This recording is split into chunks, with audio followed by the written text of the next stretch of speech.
বিষ্ণুৰাভা এতিয়া কিমান ৰাতি। কবি বীৰেন্দ্ৰ কুমাৰ ভট্টাচাৰ্য।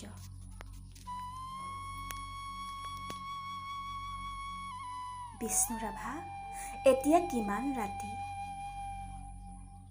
তুমি সাৰে আছা, সাৰে আছোঁ আমি, আৰু সাৰে আছে প্ৰীতি। বিহুৰ তলিত চিফুং বাঁহীৰ কৰুণ সুৰ, বড়ো গাভৰুৰ নাচোনৰ তাল ভাগে, জনতাৰ চকু চকুৰ পানীৰে পোৰ।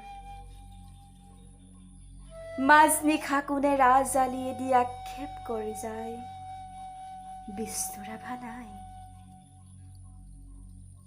নিজান চেলত তুমি সাৰে আছা, সাৰে আছে ক্ৰূৰ ইটাৰ দেৱাল। বন্দী তোমাৰ কণ্ঠৰ সুৰ, নাচোনৰ লয়লাস।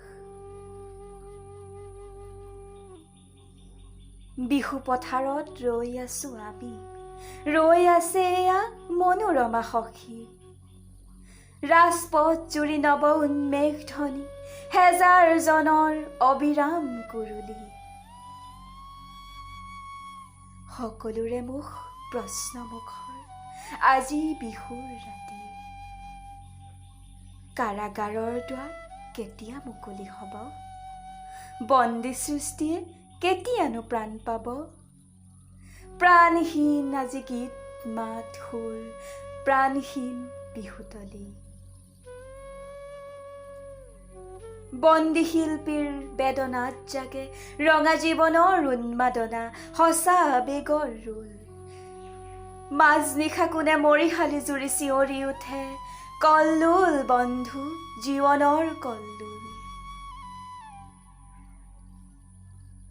দাস কেপিটেল 11 পৃষ্ঠা বাকী, মাজনিশা কোন ত্ৰিনয়নে পঢ়ে।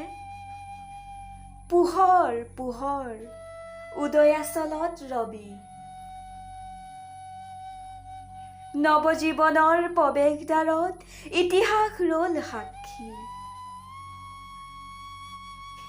বিষ্ণুৰাভা আকৌ তুলিকা লোৱা, ইটাৰ দেৱালত আঁকি যোৱা সেই ছবি, যি ছবিত ফুটি উঠে হেজাৰ শিল্পীৰ উত্থান, অখ্যাতজনৰ আশা আবেগৰ ৰোল।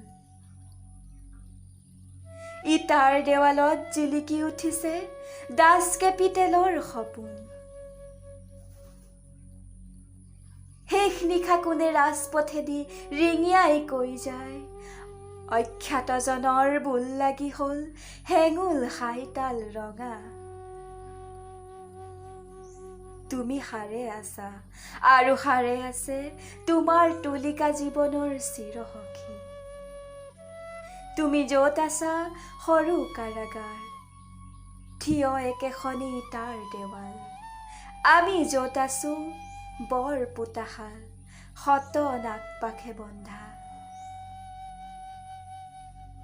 তোমাৰে আমাৰে বিহু সন্মিলন হ'বলৈ বেলি নাই, হিয়া হালধিৰে দেশ মন ধুই আমি গোট খাম নৱজীৱনৰ পুৱা।